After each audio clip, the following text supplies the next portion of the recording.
Bienvenidos. Hoy nos vamos a meter de lleno en un universo literario que es, es que es un auténtico coloso.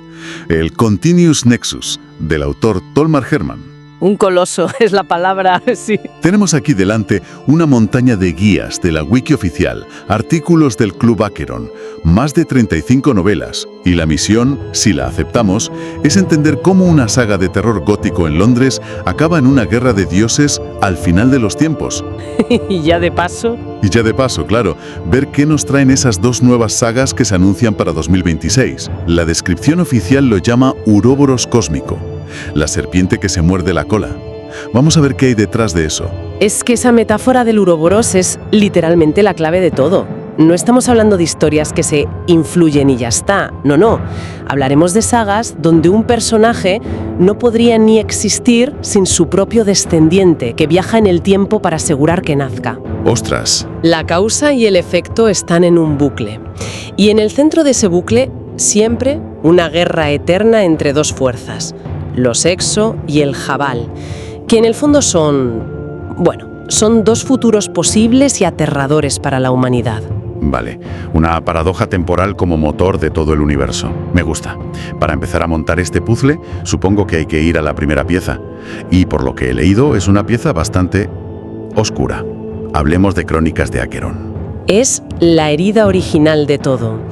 Imagina un Londres victoriano, pero siempre de noche, bajo un eclipse que no se acaba nunca. Hay una niebla verdosa, densa, que huele a ozono y a tumba sobre el Támesis. ¡Qué agobio! Y en el cielo, una cicatriz de luz esmeralda. La llaman la brecha. Por esas calles se mueven los regresados, que son, la carne de cañón de una plaga cósmica. Es el punto cero de todas las guerras. Vale, entiendo el caos, pero estas historias necesitan un anclaje, alguien con quien conectar. ¿Hay algún personaje en Acheron que sea esa primera chispa de resistencia? Justo. Se llama Jonah Fox y es fundamental porque no es un héroe de leyenda. Es un tipo normal, un soldado de la época que, por azares del destino, cruza esa brecha en el cielo. Espera, ¿la cruza físicamente? Sí, y ve lo que hay al otro lado. Su lucha, que es puro instinto de supervivencia, demuestra por primera vez que esas entidades, los arcontes, no son invencibles. Y esa idea, la de que se les puede plantar cara, es la semilla de la que brotará todo lo demás. Y entiendo que la historia no se queda solo en Londres, ¿no? Las fuentes hablan de saltos en el tiempo. Exacto. La trama salta de ese Londres a las trincheras de Verdún en la Primera Guerra Mundial y de ahí a una conspiración en el Washington del siglo XXI. Desde el principio, el autor te deja clarísimo que el tiempo no es una línea recta. Que la historia es solo un tablero de juego. Eso es. Vale. Acheron es como la humanidad pierde la Tierra. ¿Qué pasa con las ruinas que quedan? Porque miles de años después, en ese mismo mundo, aparece Mesías Rojo. Precisamente. Mesías Rojo coge ese apocalipsis y lo convierte en mito.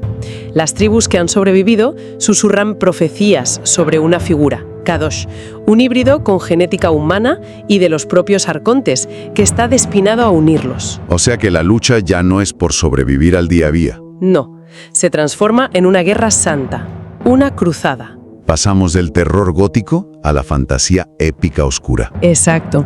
Y es una transición clave, porque esa cruzada, que empieza con espadas en un mundo en ruinas, acabará librándose con naves estelares. Es el puente perfecto entre la fantasía y la ópera espacial. Hemos visto qué pasó con los que se quedaron, pero ¿y los que escaparon a las estrellas antes del desastre? Para eso tenemos que saltar a otra línea temporal, a otra galaxia. El Éxodus, en Leyendas del Sol Negro. Efectivamente, esta saga arranca de otra forma. Milenios antes, una parte de la humanidad huyó de nuestro sistema solar. No escapaban de los arcontes, sino de algo nuestro, una mente máquina rebelde llamada Axia. Al mando de esa flota iba el almirante Jor Aren, ¿verdad? Una figura casi de leyenda. Casi, claro. Ahí encuentran la tecnología de esa raza extinta, los Exo. Una red de portales estelares o algo así. Una red de portales, sí. Básicamente una autopista interestelar ya montada. Y claro, la pregunta es, ¿qué haces con tanto poder? Pues en lugar de unirlos, los divide. Surgen dos bandos. Los Keb, que quieren estudiar esa tecnología, y los Estirpe, que son más militaristas, y la ven como un arma para forjar un imperio. Y en medio de esa guerra fría aparece el detonante. Una chica, Sahel. Aquí es donde la cosa se pone de verdad interesante. Porque esto cambia las reglas de todo. Rescatan a Sahel de una tumba estelar, una nave Exo gigante y antiquísima. Nadie sabe quién es, pero puede activar la tecnología Exo como si fuera suya. Ya. Y aquí las fuentes nos lanzan la paradoja. Sahel es genéticamente una antepasada de Isabella Kef, la fundadora de una de las facciones. Espera, ¿cómo? Su antepasada aparece miles de años después que ella. Se me acaba de romper un poco el cerebro. Bienvenido al Continuous Nexus. La pregunta que lo define todo es, ¿quién fue primero, Sahel o Isabella? ¿El descendiente de Sahel, que luego se descubre que viaja en el tiempo, o el almirante Arryn, que inició el éxodo? Es la idea de que nuestro destino quizá no es nuestro, sino que está atrapado en un bucle. Vale, a ver si lo pillo. Tenemos terror cósmico en la Tierra y, en paralelo, una ópera espacial con paradojas temporales.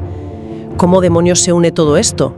Supongo que ahí entra la saga que las guías llaman la gran unificadora. La pureza. Ha sido directo al meollo. La pureza y su secuela, Caos y Oscuridad, son las que mezclan todas las cartas. Nos ponen en un futuro grimdark, muy sombrío, donde la humanidad se ha expandido pero ha olvidado su origen. La galaxia está gobernada por imperios teocráticos, fanáticos. Y aquí es donde convergen todos los linajes. Los de Acheron, los de Mesías Rojo y los de Sol Negro. Todos. Y el centro de todo es una historia de amor que acaba quemando la galaxia. Es la relación entre Silas, un maestro inquisidor, y Lais, una suma sacerdotisa que acaba poseída por un arconte. Un amor prohibido que los convierte en enemigos. En enemigos mortales. Y aquí el universo nos lanza una de sus ideas clave. Las mayores tragedias no nacen del odio, sino del amor corrompido. La historia de Silas y Lais es una metáfora de cómo las mejores intenciones, llevadas al fanatismo, desatan un infierno. Y ese infierno tiene un nombre: la conjunción infernal. Suena definitivo. A esa era. Al final de Caos y Oscuridad, la guerra entre ellos es tan brutal que desgarra la realidad. Todas las líneas temporales colapsan, las dimensiones se fusionan. Vaya, o sea que el autor coge el tablero, lo mete en una coctelera, lo agita con furia y lo vuelca para crear una galaxia nueva. Menudo reinicio. Esa es una forma muy gráfica y muy precisa de verlo, sí. Y lo interesante es que no es un borrón y cuenta nueva. El resultado, una galaxia llamada el Eternum, es más bien una prisión cósmica hecha con los pedazos del pasado. Y ahí, 10.000 años después, transcurren las sagas más recientes. Que son La Senda de las Estrellas y Llama y Ceniza. La primera sobre una nave viviente, el Explorador Oscuro. Y la otra en un mundo aislado con dragones y ciudades escudos.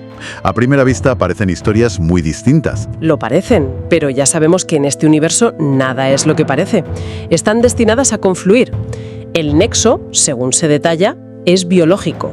Se encarna en el hijo que está gestando Mayra, la exomante del Explorador Oscuro. Un niño que es fruto de una convergencia genética imposible. Uniendo linajes de todas las épocas. Estas sagas ya no tratan sobre el origen de la guerra, sino sobre vivir con las consecuencias, con las cenizas de todo lo que se quemó. Y esto nos trae por fin a 2026. Y las dos nuevas sagas que, sinceramente, parecen ir en direcciones opuestas. La primera, la Guerra de los Mil Tronos. Esta es continuación directa de lo que acabamos de hablar, ambientada en el Eternum. Pero ya no es una historia de exploración, es una de consecuencias brutales. Trata sobre el legado de un emperador profeta que esparció sus semillas genéticas por toda la galaxia. ¿Y 10.000 años después? Esas semillas han dado lugar a miles de reinos humanos que ahora entran en guerra por el poder. La descripción oficial lo deja claro. Sí, la tengo aquí. Ópera espacial sin concesiones, donde la esperanza existe, pero siempre a un precio terrible. Vaya tela, grimdark en estado puro. Pero entonces llega la segunda, y es un giro de guión total. Es un movimiento fascinante. La segunda saga es Leyendas del Exodus. Y frente a la brutalidad del futuro, esta mira al origen. Es una precuela de Leyendas del Sol Negro. Espera, ¿Me estás diciendo que después de toda esta escalada hacia el fin de los tiempos, una de las nuevas sagas es una precuela? ¿Volver al principio después de haber mostrado el final? Es un movimiento muy valiente. ¿Qué buscan contándonos esa historia ahora? ¿Buscan enseñarnos cómo se forjan los mitos? Esta saga va a cubrir 2500 años, desde la huida de la Tierra con Jeor Arryn. Nos contará todo lo que en Sol Negro era historia antigua. El descubrimiento de los portales, el primer contacto con la tecnología Exo, el origen del conflicto entre Kep y Estirpe. Pero contado en tiempo real. Exacto, a través de los ojos de unos protagonistas que no tienen ni idea de que se convertirán en leyendas. Veremos la historia antes de que se convirtiera en dogma. Entonces el Continuous Nexus no solo se expande, sino que se pliega sobre sí mismo. Una saga explora el resultado sangriento de 10.000 años de errores, y la otra revela cómo se plantaron esas primeras semillas. Pasado y futuro, unidos. La serpiente mordiéndose la cola. Precisamente. Y todo este universo, con sus bucles y sus linajes, nos devuelve a esa pregunta fundamental que ya estaba en Sol Negro. Es la idea perfecta para quedarse reflexionando. A ver, es la clásica paradoja del huevo y la gallina, pero a escala galáctica. El futuro crea el pasado que a su vez crea el futuro. ¡Qué locura! Ahí lo tienes. La pregunta final es esa. ¿Quién fue primero, Isabela o Sael? ¿El Arryn nacido del linaje de Sael o aquel que 2500 años antes condujo a la humanidad al Éxodus, haciendo posible que Sael existiera? Es un círculo perfecto, un Uroboros, y en ese bucle imposible es donde vive toda la historia.